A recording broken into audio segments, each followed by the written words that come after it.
Olá pessoal, aqui é Emerson Andrade. Eu quero estar fazendo um convite a todos vocês poderem estar compartilhando e assistindo esse podcast do Emerson antes e pós-montanha. Teve um pouquinho da nossa história, de tudo aquilo que a gente vivenciou. Eu tenho certeza que isso pode ser algo transformador para a sua vida, pode vir de encontro a muitas coisas que estão acontecendo hoje na sua vida. Então é de extrema importância que você possa ter esse momento, tirar esse tempinho para você poder verificar algo que durante esse bate-papo que eu tive com o Pantaleão, que pode estar mudando também a sua vida. Fica aqui o convite para você não só assistir esse podcast, mas que você também possa se tornar um legendário conosco, que você possa subir a montanha conosco. E uma coisa que a gente conversou muito aqui, servir é algo que vai ter continuidade. Então foi só o primeiro passo para transformar a minha vida. E essa transformação ela vai continuar todos os dias até o fim, para que eu possa servir a minha família, servir a casa de Deus de uma forma diferente. Você pode também fazer tudo isso através do seu querer, da sua vontade, daquilo que despertar dentro de você. Então fica aqui o convite para todos vocês. Obrigado. O Emerson Andrade nasceu em São Paulo, como que foi? Nasceu em São Paulo, capital, e como que chegou aqui em Goiás? Como que ele veio parar em Caldas Novas? O Emerson, nascido e criado em São Paulo, né? A minha família toda, por parte de pai, é de São Paulo, e a família de parte de mãe é do interior de São Paulo. Lá em São Paulo a gente passou por muitos processos, né? Eu sempre morei na região da Zona Sul, lá de São Paulo, muito próximo ali do Autódromo de Interlagos, então sempre foi um sonho meu ser piloto, ter envolvimento com automobilismo e aquela coisa toda. Então desde moleque meu pai sempre me motivou muito a isso. Às vezes por falta de condição não deu para dar uma continuidade numa carreira de piloto, que era o que eu sonhava de fato em São Paulo. Mas aí junto com isso eu comecei a procurar coisas que relacionavam a motores, a carros, motos. Eu comecei a estudar muito sobre mecânica. Eu tive a oportunidade de fazer alguns cursos em São Paulo, dentro dessa área, né? Eu cheguei até a estudar dentro do próprio Autódromo de Interlagos mesmo. Fiz um curso de especialização de mecânica lá. E aí, depois de um tempo, que eu vi que realmente a gente fica limitado a algumas questões na vida. O meu pai teve uma proposta de emprego para o interior de São Paulo. Ele saiu de uma multinacional que ele trabalhava em São Paulo para trabalhar no interior, numa empresa que estava iniciando, mas a proposta era muito boa. E aí quando ele foi para o interior, eu mesmo não quis ir, né? Então, queria ficar em São Paulo, eu queria continuar ali. E aí foi quando surgiu a oportunidade de eu poder cursar a minha faculdade de engenharia, que era no interior de São Paulo, mas precisamente em Barretos. Aí foi quando a gente se deslocou, meu pai tinha ido um pouco antes, a gente se deslocou para o interior de São Paulo. Lá eu cursei, não completei a faculdade, né, de engenharia, mas fiquei um tempo ali e comecei a me desenvolver em várias áreas. Cheguei a trabalhar numa usina de açúcar e álcool no interior de São Paulo também, destinado a essa área de mecânica, que era o que eu gostava. E aí, depois de um tempo, eu vi que, financeiramente falando, não estava dentro dos meus planos, porque eu sempre almejei buscar mais, sempre procurei algo melhor para mim, para minha família, sempre quis realizar vários sonhos, né? E aí estava muito limitado ali dentro daquela usina, e foi quando eu tive a oportunidade de começar a trabalhar no mercado imobiliário, mais precisamente com fração imobiliária, multipropriedade. Aí eu iniciei numa turma lá em Olímpia, no interior de São Paulo, trabalhei nesse mercado algum tempo, cheguei a trabalhar num mercado itinerante também, a gente foi para Águas de Lindóia, São Pedro, aquela região ali. E aí depois que a gente retornou para a sede de Olímpia mesmo, eles estavam reformando o local que a gente estava trabalhando ali. Aí eles falaram assim, olha, vai surgir uma oportunidade de uma nova equipe no interior de Goiás, que é Caldas Novas. Eu já tinha vindo a Caldas Novas para passeio com os meus pais, né, quando era menino. Eu falei, cara, é um lugar bacana, bonito, eu vou tentar lá. Aí foi quando a gente veio para Caldas Novas. Eu vim para Caldas Novas em agosto de 2016. Boa. 3 meses antes da pandemia. 3 anos antes. Isso, 3 anos. 4 anos mais ou menos ali antes da pandemia, né? Nesse período que você me falou tudo, a gente estava falando sobre transição. Você sofreu influência só do local, do ambiente, para escolher assim, automobilismo, alguma coisa? Ou teve uma influência de um pai, de um tio, alguma pessoa, alguém que você espelhou e falou, cara, esse cara eu queria ser e tal? Ou jogador, né? Geralmente, menino, quando é jogador, ele se espelha em alguém que ele admira muito. Sim, sim. E geralmente no automobilístico teve alguém relacionado à sua família, ou foi só o ambiente mesmo que te gerava isso, e você falava assim, cara, foi esse ambiente mesmo que me influenciou de morar perto. Não, realmente teve, né? A família inteira, por conta da localização ali, da casa dos meus avós, dá para você ouvir as corridas dentro do Autódromo de Interlagos. Né? Meu avô gosta muito do automobilismo.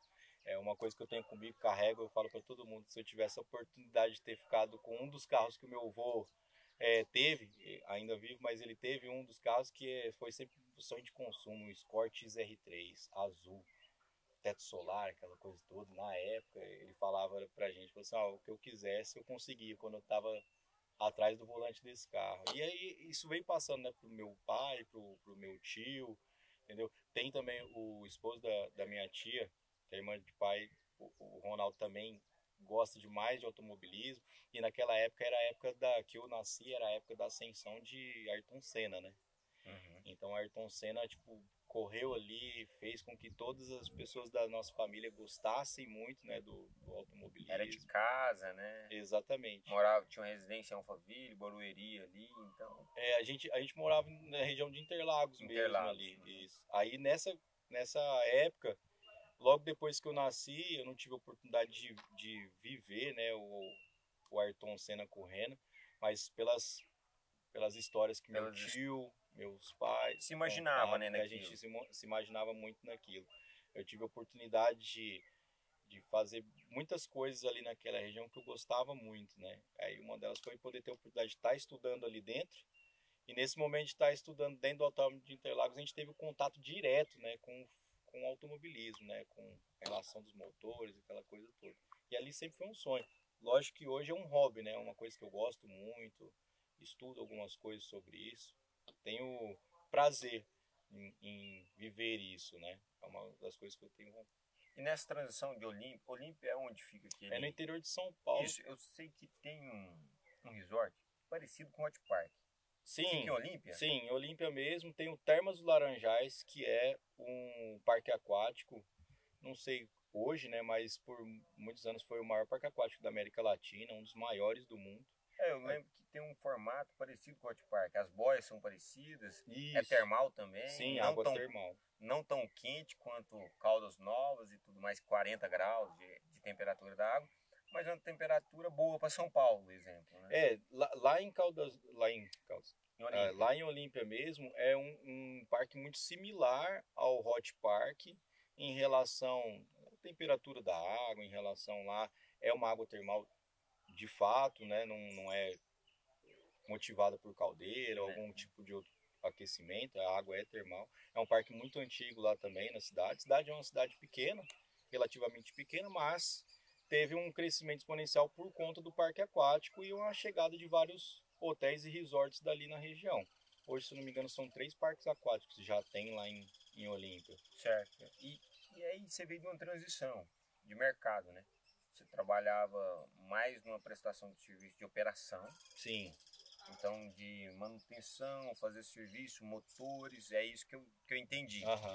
E aí você trabalhava mais na prestação do serviço, na mão na massa, né? Isso, exatamente, de fato. Você e uma máquina. Exatamente. Você e uma máquina ali, sua relação era desempenho da máquina. Isso. E aí você migrou para um operacional de vendas, isso. Que é um relacionamento. Muito. Vendas é o quê? Relacionamento. Um relacionamento e você vai entender a necessidade do cliente que às vezes nem ele sabe que ele tem aquela necessidade. Isso. Como foi essa migração? O que se despertou? Tipo assim, cara, você falou, cara, você me falou que um pouco era pelo financeiro, mas tinha inúmeras coisas que poderia fazer, que poderia também te dar a vantagem financeira mediante ao serviço prestado. Na época ali, o que acontece? eu estava numa situação difícil, né? Porque a gente estava trabalhando dentro de uma usina de açúcar e álcool, trabalhando com a mão na massa, bem dizer assim, né? Mexendo com equipamento ali industrial e tudo mais. E aí eu fazia alguns freelance de finais de semana, feriados, como segurança patrimonial. Certo. Eu ficava cuidando de alguns locais, alguma escola, alguma coisa do tipo, prestava esse tipo de serviço na época. Uhum. E aí eu estava prestando serviço em uma das construções para cuidar do equipamento, para não acontecer durante o período noturno, de um dos resorts que estava sendo construído lá em Olímpia.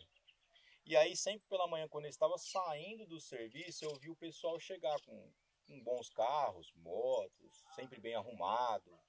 E aí eu perguntava para um ou outro ali na frente, falei, cara, o que o pessoal faz, né? Vocês trabalham com o quê?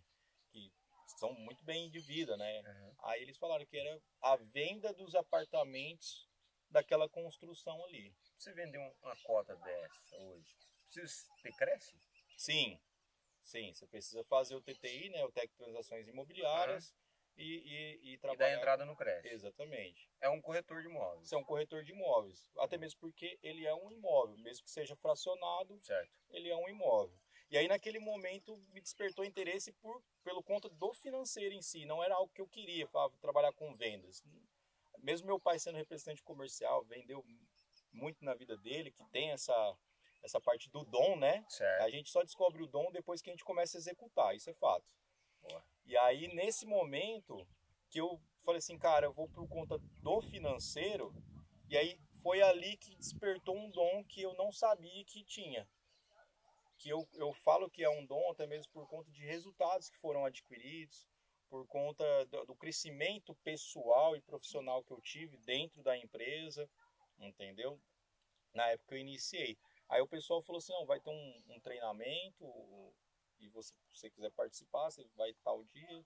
E aí nesse meio tempo aí a gente fez um treinamento, né, um curso durante algumas semanas para a gente poder ter o aprendizado sobre o produto, sobre como que funcionava, e aí que chega aquele momento de a gente se tornou consultor de alto impacto, que era vender a fração de um resort, de algo que nem você mesmo me disse, né? Às vezes a pessoa não sabia que existia uma necessidade e a gente acaba despertando interesse e mostrando para ele as necessidades que ele tem para adquirir aquele determinado produto. Certo. E quando você veio para Caldas Novas, já existia essa técnica aqui ou não? Sim.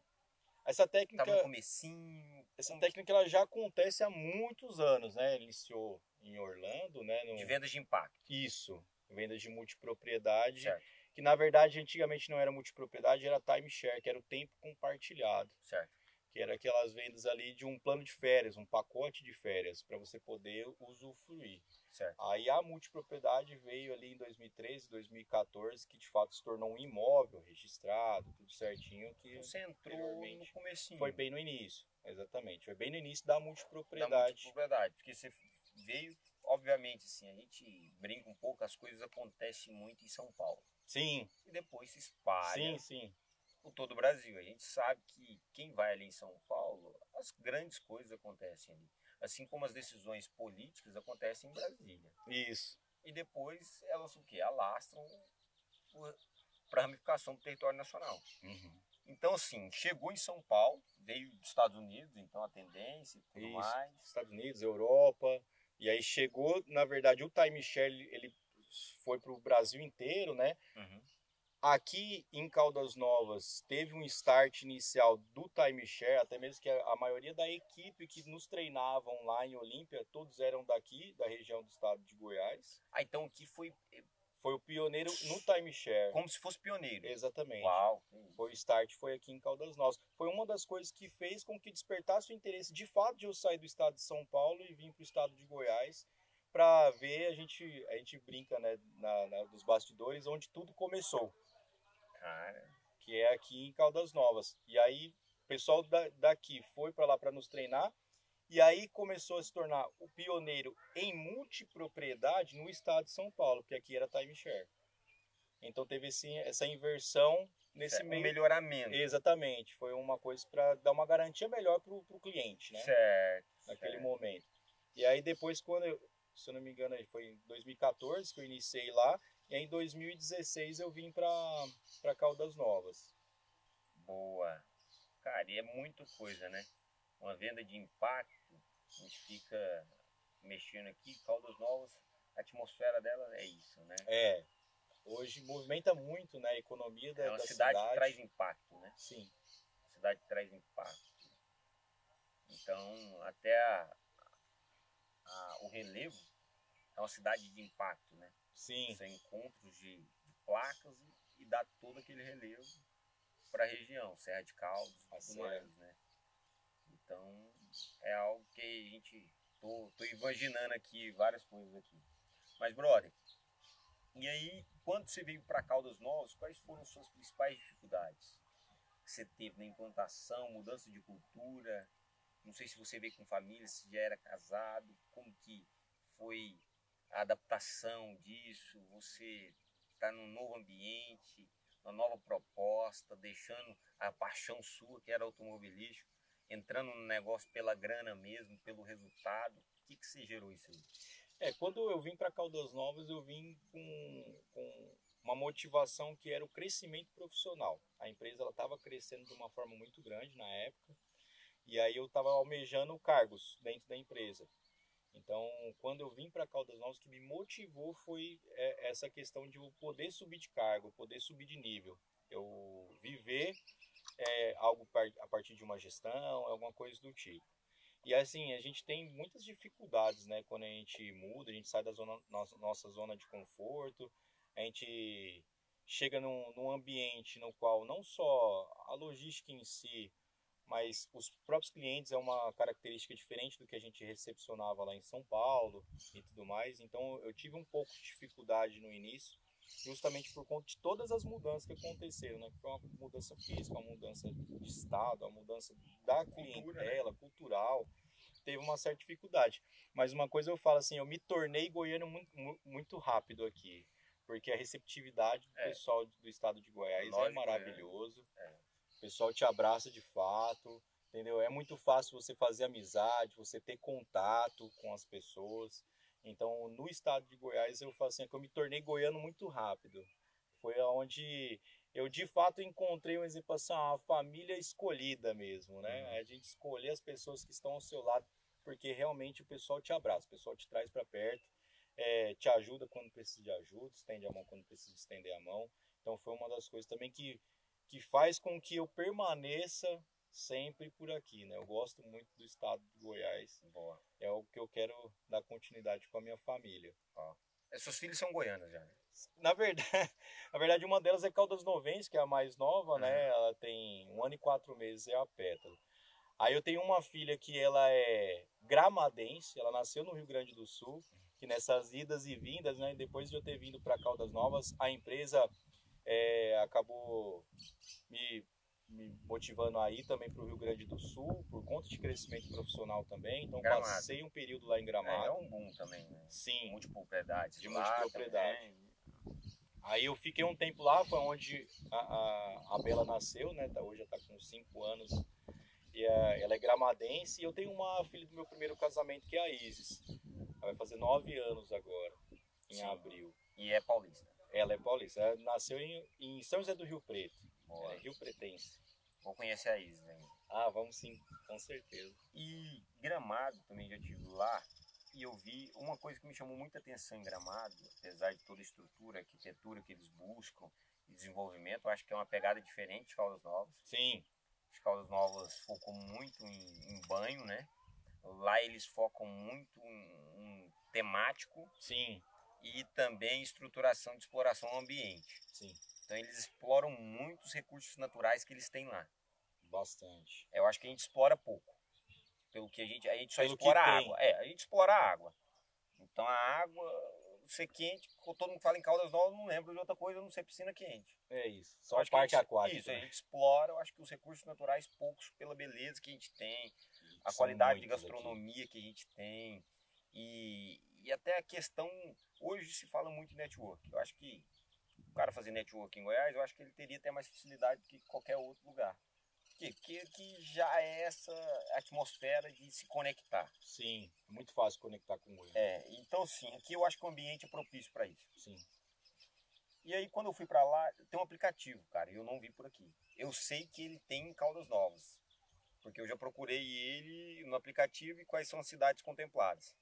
Que eu acho que é o Prime, não sei se é Prime lá, e não pegou nada aqui parecido. Você conhece alguma tendência parecida?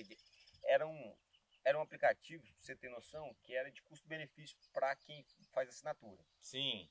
Exemplo, eu fiz assinatura de R$ 200. Aí eu teria todos os estabelecimentos para utilizar. Ou desconto, mas a maioria das práticas é o quê? Você compra um prato e ganha um do mesmo valor. Ou de menor valor. Aí, exemplo, eu vou na pizzaria do Pirata. Aí eu comprava um meu e ganhava o da Camila. Entendi. Então, se eu comprasse 2, eu ganhava mais 2 do mesmo valor. Então, se eu vou no restaurante, eu como um prato de R$ 70 executivo, eu ganho outro de R$ 70. Então, acaba que sua refeição, de você e da sua esposa, para o turista, isso é fácil. Eu até questionei uma menina do estabelecimento lá, falei, cara, mas qual que é o lucro disso aí? Aonde fica o lucro? Ela fala, não, o cara não vem só comer só o promocional. Acaba... Ele come no meu promocional, eu tiro um custo, mas aí ele vem repetindo, porque ele gostou disso aqui.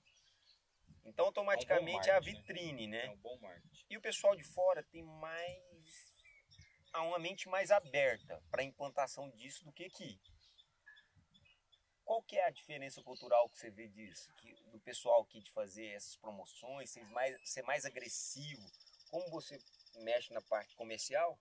O que você vê que o pessoal que fica meio acanhado em fazer algumas ofertas e algumas... quando a gente faz um evento assim, tem um nome específico na área comercial, qual que é? Quando faz fugiu o nome agora. Quando eu vou fazer, tipo, não é promoção, quando eu vou fazer um lançamento, uma verificação do evento, de um produto. Quando eu faço validação. Uma ação. Quando eu faço uma ação. Uhum.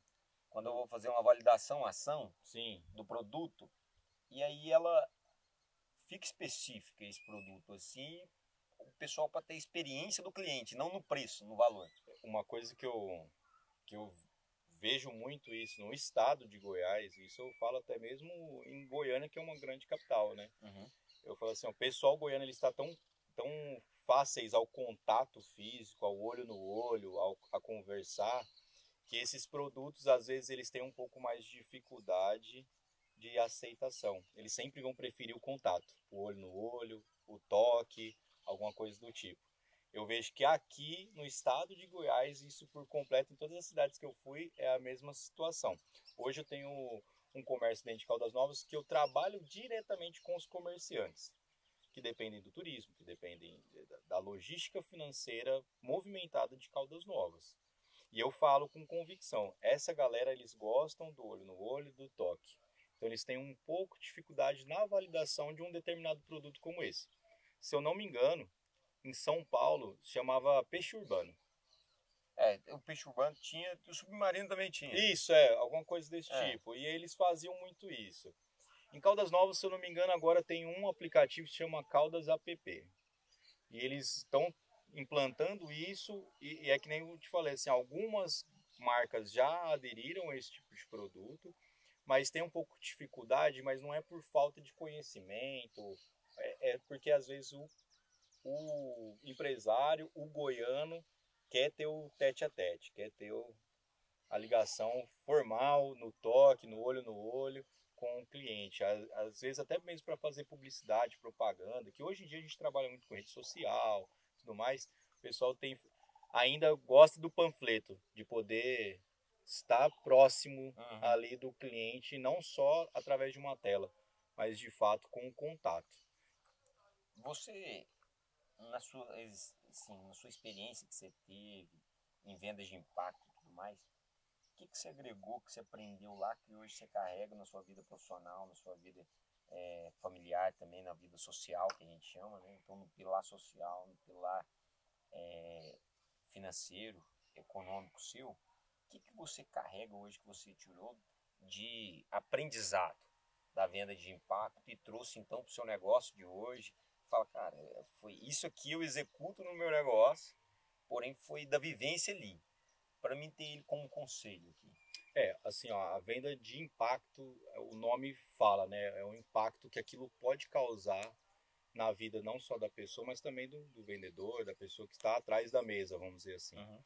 E o que eu trouxe da venda de impacto para minha vida geral é de poder tomar as decisões de uma forma assertiva e rápida. A gente às vezes precisa de um empurrãozinho para a gente tomar as decisões.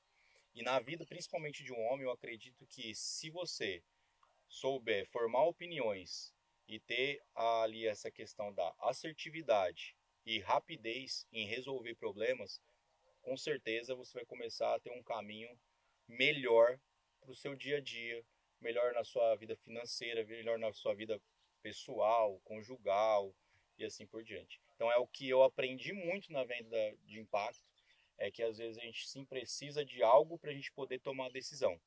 E essa tomada de decisão, para quem trabalha na parte comercial, é a motivação para um bom negócio. Para você poder de fato estender a mão e fechar um negócio com o seu cliente.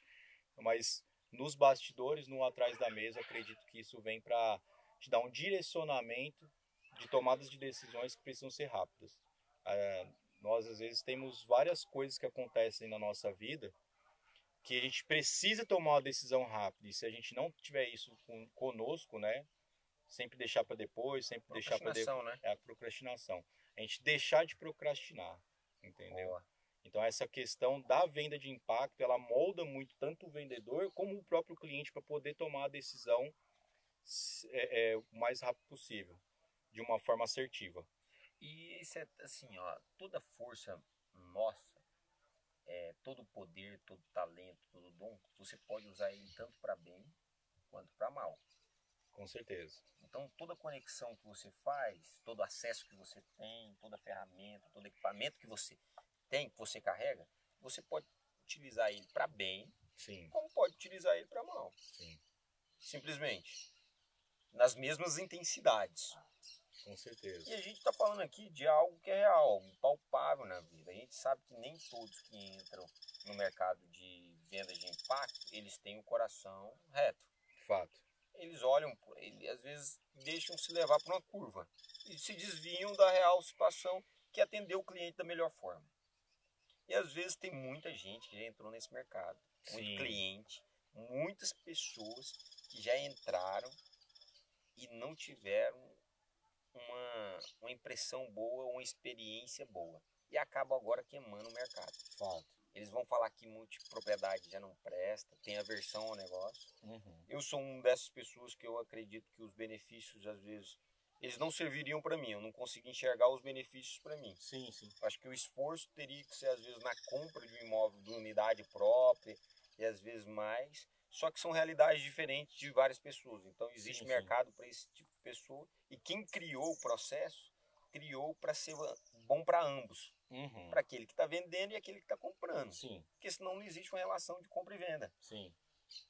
Então, sim, o que você acha que o maior fator de negativo para as pessoas terem aversão e não terem uma boa experiência se dá o quê?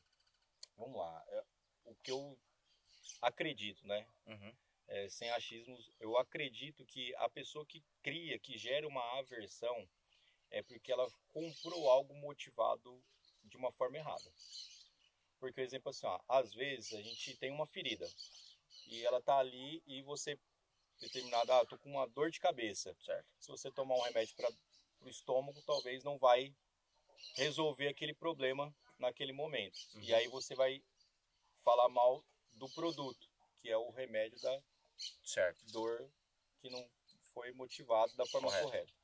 Então muitas pessoas acreditam que a multipropriedade ela veio para fazer dinheiro. Eu vou comprar determinada fração para mim ganhar dinheiro. Entendi. E não é esse o intuito. É para uso, né? Ele é para uso. Então uma pessoa que viaja pelo menos 1, 2, 3 vezes por ano, essa pessoa, existe um custo de férias com a família. Existe esse gasto.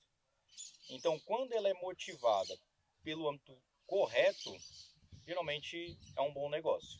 Agora, quando a pessoa é motivada por algo que não faz sentido, que no caso, na maioria das vezes, é a questão financeira, né? Eu vou comprar para me alugar para me ganhar dinheiro com isso.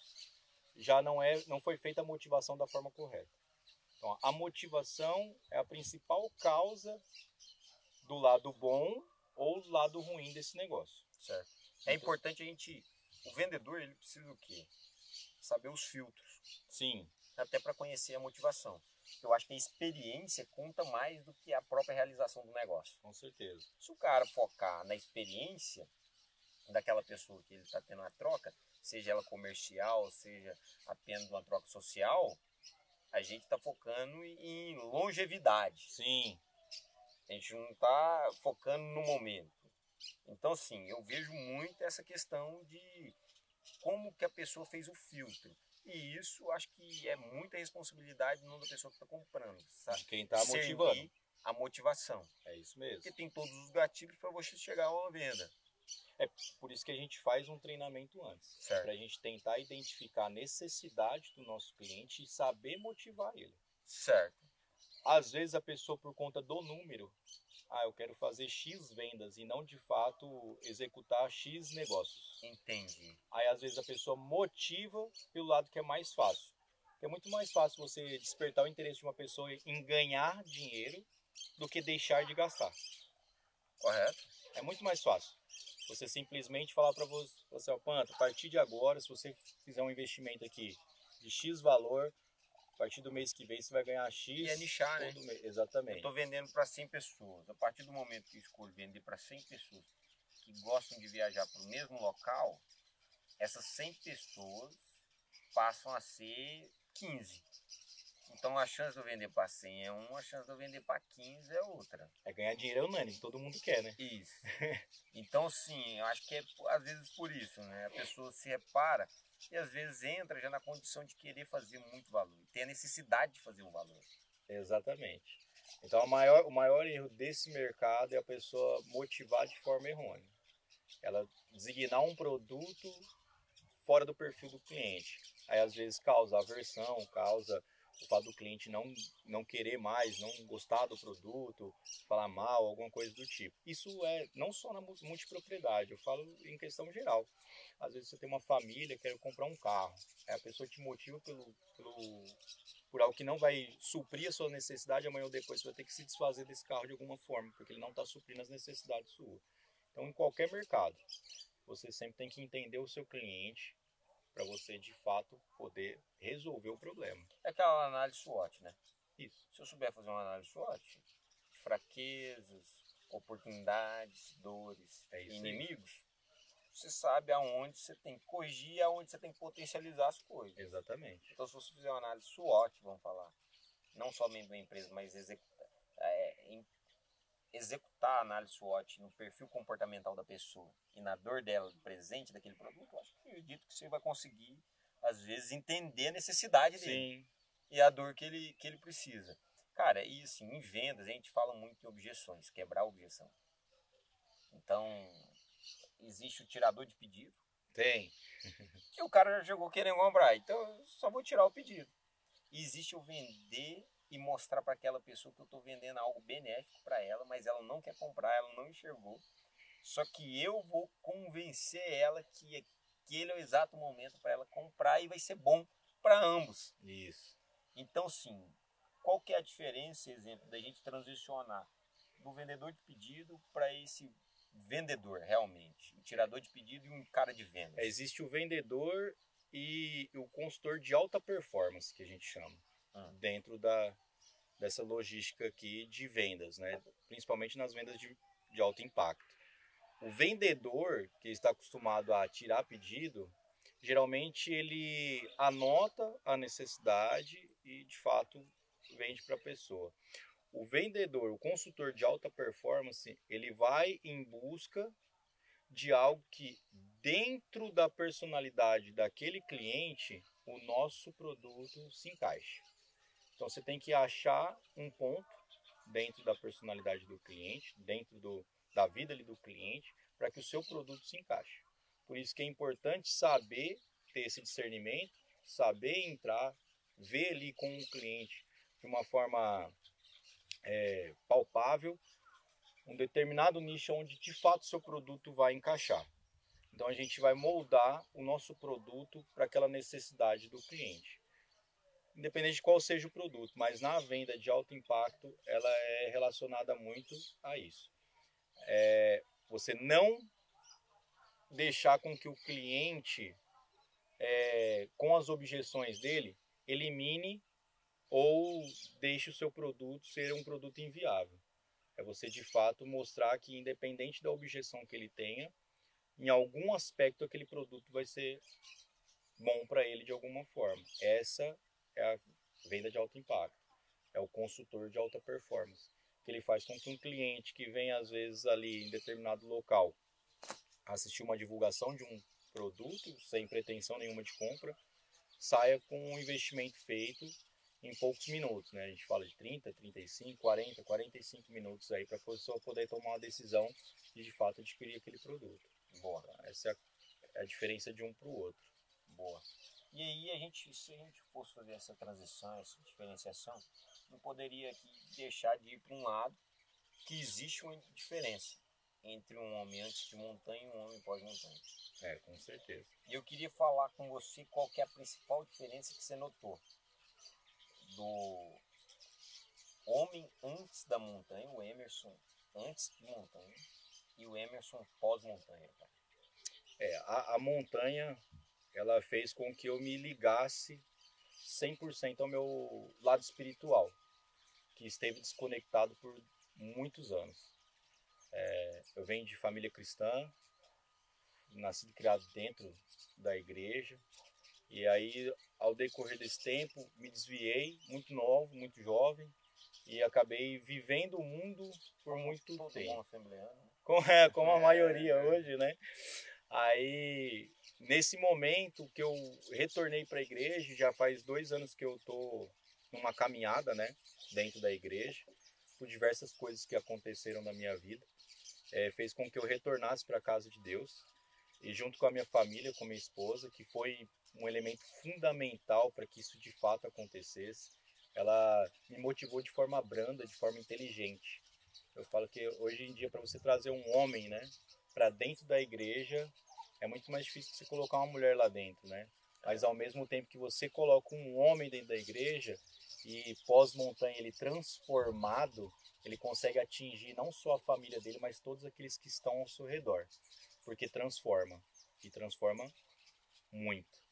Então, a minha esposa me motivou demais, de uma forma branda, inteligente, sem forçar nada, sempre pontuando detalhes que precisavam ser moldados na minha vida. E aí, depois de estar ali dentro da igreja, vim numa crescente, né?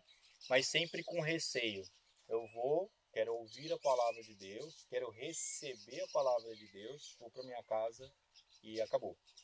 O pós-montanha, ele vem assim: eu recepciono a palavra de Deus e vou multiplicar ela quanto mais eu puder. Eu quero servir o máximo que eu puder. Então eu sempre fui uma pessoa que, mesmo depois de 2 anos ter voltado para a igreja, que era sentar na cadeira, escutar a palavra e pronto, veio um despertar muito grande em servir, em direcionar todo esse conteúdo que a gente recepciona para outras pessoas. Buscar novas pessoas para poder estar ao nosso lado, estar dentro da presença de Deus. Então, o pós-montanha, ele veio para me dar um direcionamento de execução daquilo que a gente deixa de fazer. Que é o fator principal, né, de a gente, como cristão, que é buscar outras pessoas para debaixo da graça de Deus. Então, a montanha, ela veio para me transformar dessa forma.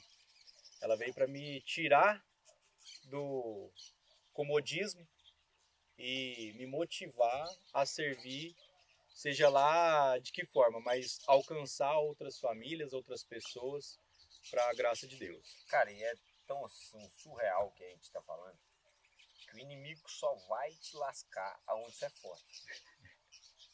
Então ele vai te pegar na sua maior habilidade, que é onde você é forte.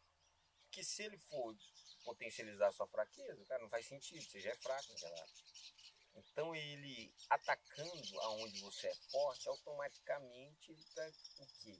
Inibindo a possibilidade de você se levantar posteriormente. E aí a gente falando de vendas de impacto, o que você mais tirou, você me falou de procrastinação. Foi. E era o que você não executava quando você estava na presença. Exatamente isso. Então você sabia o que teria que ser feito, porque viveu num lar cristão, você sabia. Às vezes não faria isso porque você tem um bloqueio durante a sua caminhada e teve uma experiência negativa, que a gente veio conversando também, o que pode trazer uma experiência negativa, assim como o cara teve uma experiência negativa numa venda, por uma motivação que a gente não entendeu a motivação. Sim.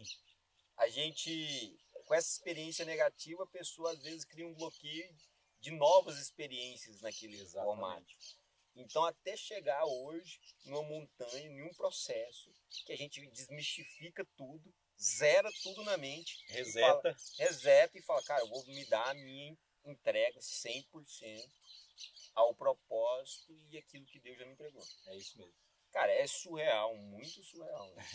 É uma coisa que é engraçado, que quando eu voltei da montanha, e aí eu tomei as decisões que eu deixava para depois de tomar, que era de buscar uma forma de servir dentro da minha igreja, uma forma de servir dentro do meu lar, uma forma de servir o meu lado espiritual, que eu deixava muito de lado. Às vezes uma coisa simples que edifica muito um homem, que é ler uma Bíblia, que é ler um livro, de ter comunhão com outras pessoas que vivem na mesma sintonia, na mesma frequência. E eu sempre deixei de fazer isso, por conta do bloqueio que eu tive lá atrás, há muitos anos atrás. Então sempre quando eu começava a querer despertar isso daí, vinha a lembrança. Vinha a lembrança, me bloqueava. Às vezes minha esposa falava assim, olha, por que você não faz isso? Não quero. Não vou fazer. E é proteção isso, né? A gente o organismo se autoproteger. Exatamente. Cara, eu não quero que o Emerson tenha a mesma experiência. É isso aí. Ou ele venha passar por aquilo que ele já passou um dia. Então isso é muito surreal. É isso mesmo. Mas aí na montanha você enxerga o quê? Cara, você pode passar quantas vezes for necessário. Você vai chegar no topo da montanha. É isso mesmo. E ali me transformou e trazendo toda essa bagagem a gente começa a executar tudo aquilo que a gente já sabe, né? Porque é sua força, é sua especialidade. É isso. Então quando você entende o propósito, cara, é sua força, aquilo ali é sua especialidade em fazer. É trazer impacto. Isso mesmo. É fazer uma execução e trazer impacto. Quando a gente estava conversando, eu te perguntei da qualidade. Qual que é a sua maior qualidade? Você falou pra mim, qual que é a sua força? A minha maior força. Isso. Ah, tá, que a gente tava falando. Que a gente tava falando antes aqui, a gente conversando, eu falei, cara, qual que é a sua maior qualidade? Que nem eu tava comentando, assim, a maior qualidade que eu tenho é o comprometimento. Então. É de é onde ele tava te atacando. Executar aquilo que eu sou designado. Mas por conta do bloqueio, eu não queria executar determinadas coisas na minha vida. Correto. Eu falo assim, ó, há 4 meses atrás, antes mesmo de despertar o interesse de subir a montanha, de participar do top, eu tive um momento em comunhão com alguns irmãos da minha igreja. A gente estava fazendo a leitura de um livro. E aí naquele momento eu vi que a procrastinação ela estava atingindo em vários aspectos e várias áreas a minha vida. Eu estava pesando 105,9 quilos há 4 meses atrás. Você é comprometido, óbvio que você tá. Exatamente. E aí, exatamente, a disciplina. E aí naquele momento que veio o start, falei assim, cara, eu acho que agora já está na hora de eu começar a me movimentar. E uma das movimentações foi essa. Foi deixar algumas coisas para trás, cuidar do tempo de Deus. Você me mostrou a foto. Sim. Vou pedir a produção aí para mostrar aqui agora na tela essa foto do antes e depois aí. Isso. E foram 20 quilos, né? Eu tô com 86,5 quilos. Então, é uma boa performance dentro de poucos meses, né? São 4 meses aí, levando em consideração que a gente está passando por Natal e Réveillon, né? Não, e assim, a disciplina e ver aonde quer chegar, né, cara? Exatamente. Você traçou a meta e falou, cara, vamos chegar ali. E é engraçado, ponto, que mesmo tomando essa decisão foi uma decisão particular, uma decisão para mim. Eu sempre tive bloqueio de estender isso para as outras pessoas. Entendi. E aí veio a montanha. E a gente é confrontado o tempo todo. Deus fala com a gente o tempo todo. O top é espiritual. Exatamente. E essa frase, quando a gente ouve ela antes de ir para a montanha, a gente não consegue nem mesmo entender. Esse cara tá viajando. Cara, né? o pessoal pede pra gente colocar vários itens em uma mochila, e barraca, isso e aquilo. Segue a lista. Segue a lista. E aí, toda hora vem uma mensagem, desfrute o caminho, o top é espiritual, mas por que então a gente vai acampar? Vamos fazer uma oração aqui na igreja. Vamos fazer uma oração entre nós, né? E aí não tem um porquê. E aí quando a gente começa a participar daquele movimento ali, ter aquele contato com algo extraordinário que é a montanha, Deus começa a falar com você do início ao fim. E o intuito, de fato, o top realmente é espiritual, realmente a gente precisa desfrutar o caminho em todos os aspectos das nossas vidas. Às vezes a gente deixa de reparar os detalhes que estão no nosso percurso, porque a gente fica se atentando a coisas externas. Um dos meus bloqueios era justamente isso.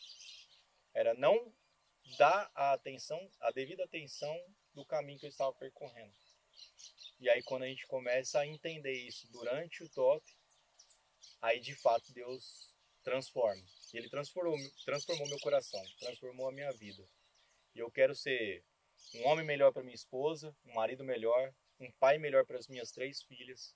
Eu quero ser um homem melhor para os meus clientes, para os meus amigos, para aquelas pessoas que eu me relaciono. Eu quero ser um homem melhor dentro da minha igreja. Eu quero ser um homem melhor aonde quer que eu pise. Eu quero, de fato, ter a presença de Deus na minha vida.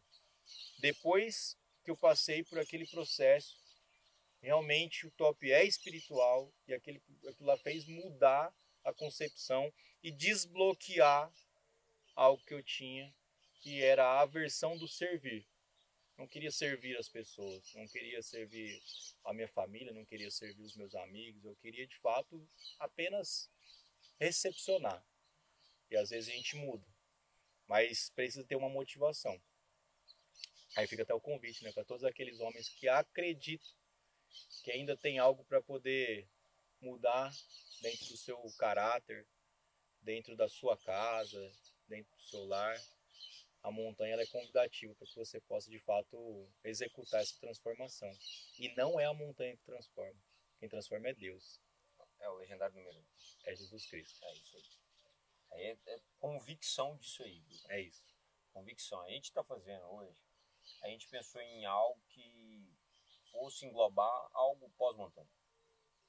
Que não seja montanha. Que se alguém quiser falar outro nome, que é algo, uma virada de chave. Você teve uma virada de chave. Você foi num curso, você foi num método, ouviu algumas palavras, se motivou, entendeu que existe uma rota sendo recalculada. Sim. E agora precisa de um direcionamento.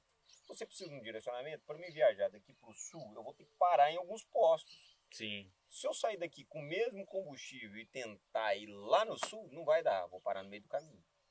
Exato. Vou ter que voltar de guincho, que às vezes, ou vou ter que acabar de chegar em algum lugar para tentar reabastecer de novo. Então a gente recalcular a nossa autonomia a todo instante e o nosso combustível é necessário para me chegar ao final da viagem. E algo que o nosso mestre, a gente tá com um planejamento aí, que começa no domínio pessoal e migra para a escalada 360. E o nosso mestre, o pastor Paulo Sérgio, a gente conversando e eu escutando ele, sendo ministrado por ele falou algo que me fez muito sentido em um começo de ano. Muito sentido. Nesse começo de 2025, eu falei, cara, é isso. E aí, o que a gente estava conversando aqui agora? Que é o quê? Todo começo de jornada, começo de ciclo, começo de virada de chave, uma mudança repentina de mente, você precisa ter 4 pilares e 4 respostas. Sim. Que é o quê? O que você vai ser, o que você vai construir, como servir e o que deixar para trás. Se você construir esse mapa, irmão, tá claro. Sim. Você tá claro como executar. E aí é onde você preencheu a lacuna de como servir. É isso. Você já tinha os 3 pilares. Às vezes não é uma pessoa que vai precisar dos 4 pilares. Ele já sabe o que vai ser, ele já sabe o que ele quer construir, mas ele não sabe como servir. Ou não está fazendo como servir. E às vezes ele está deixando, que não sabe como servir, ele está comprometendo quem deixar para trás. Se a gente está em uma viagem, não é todo mundo que cabe no mesmo carro. Inevitavelmente, naquela jornada, você vai ter que escolher algumas pessoas. Sim. Não significa deixar para trás, não significa não acessar mais as pessoas. Significa, às vezes, um até breve. Posso ir para uma viagem e falar assim, brother, no meu carro não cabe 10 pessoas. Tem que só mais 3. Eu mais 3. 4 pessoas vão no meu carro. Quando a gente chegar lá, todos nós estaremos sentados à mesma mesa de novo. É isso. Então, assim, é um até breve às vezes. Como pode, às vezes, vou para esse rumo aqui, você está viajando para lá. Então não tem nem como, nem possibilidade de estar no mesmo carro. Fato. Porque estamos viajando para lados opostos. O amanhã pertence a Deus. Sim. Esse é o fato. Então, cara, assim, eu acho que Legendários tem muito disso. É uma missão que, é o que eu falei, independente das pistas que a gente visita e tudo, independente da cultura que tem local, independente da maneira que está sendo executada, a gente vê que cumpre o propósito. Sim. E se cumpre o propósito de diversas formas, diversas culturas, diversas maneiras, diversas formas de falar o que deve ser falado, diversas formas de executar as funções que deve executar, diversas formas de, esse tem 23 eventos, esse tem só 2 eventos, esse tem 3, se cumpre o propósito e saem homens transformados. A única explicação que tem nisso é que Deus está no negócio. Com certeza. Com certeza. Porque é o mesmo negócio fazendo de forma diferente e todos dão certo. Não se encontrou uma forma de fazer certo. É doido, cara. Se você falar isso no mundo de vendas, existe um processo de vendas para ser validado. Sim. O cara fala, cara, você estuda o processo de vendas. Se você fizer qualquer passozinho, antes ou depois, vai dar errado sua venda. Porque foi validado, testou 30 vezes aquilo ali. Exato. 30 mil vezes, né? 30 vezes é pouco para um teste de vendas, para validação. E o cara chegou num ponto de equilíbrio e falou, cara, esse ponto aqui tem mais conversão do que qualquer outro tipo. Sim. Agora, mais nos Legendários, cara, cada montanha, cada top, a gente vê algo que é igual em todos. A transformação de homens. Com certeza. O encontro de homens com o Legendário número 1. Isso aí é igual. Não vi nenhum que, tipo assim, esse não trouxe impacto. Uhum. Não tem como não trazer. Então não tem, cara. Então, assim, é isso que eu vejo. E aí, assim, você me falou da família, me falou de tudo mais. E o fato agora de escolher servir, cara. Quando você potencializou isso no servir e tudo mais, como se enxerga o como servir? O que você trouxe isso de experiência e teve o discernimento de como servir? É assim, a gente está num processo, né, de melhora, de crescimento. Mas essa questão do servir, ela vem de encontro com algo que, de fato, faz muito sentido para mim. Que é alcançar mais pessoas para que aquilo aconteça. Para que eles estejam debaixo da graça de Deus. E tenham a mesma experiência que eu tive. Então, o servir vem assim para me poder ser melhor e poder passar isso para outras pessoas. Poder transformar outras pessoas através do serviço que eu estou fazendo hoje. Que é alcançar, às vezes, com um abraço, com uma oração, com a mão estendida, ou executando qualquer serviço mais simples que seja. Mas o servir, ele vem para mim de uma forma com que as pessoas precisam experimentar daquilo que Deus tem para dar. Eles precisam ter acesso. E às vezes se a gente não se motivar a servir, a estender as mãos, às vezes a gente acaba deixando com que uma outra pessoa, uma alma se perca, que um amigo, que um irmão, que um parente, que às vezes a pessoa dentro da sua própria casa possa estar indo para fora, buscar fora algo que você poderia estar motivando ali dentro. Então, o servir, ele vem dessa forma. Cara, eu quero ajudar com que as pessoas possam ter acesso à mesma fonte que eu tive. Não só ali da montanha, mas acesso à fonte de Jesus Cristo, de Deus, de estar transbordando nos nossos corações, a gente poder ter uma vida com propósito. O servir, ele vem para me dar propósito à vida que a gente tem aqui dentro da Terra. Boa. Boa. E se você pudesse me definir agora, o Emerson, quem é o Emerson? Eu quero saber quem é o Emerson de hoje, sabe? Hoje. O Emerson de hoje é um cara família, é um cara que procura estar próximo à esposa, às minhas filhas, é um cara moldado dentro dos parâmetros, né? Resetado dentro dos parâmetros original de um homem cristão, um homem que busca a Deus em primeiro lugar sobre todas as coisas, que quer trazer para sua família tudo que há de melhor aqui na Terra, desde um simples beijo, um abraço, um falar eu te amo, que às vezes nós homens deixamos de fazer pelas pessoas que vivem dentro da nossa casa, né?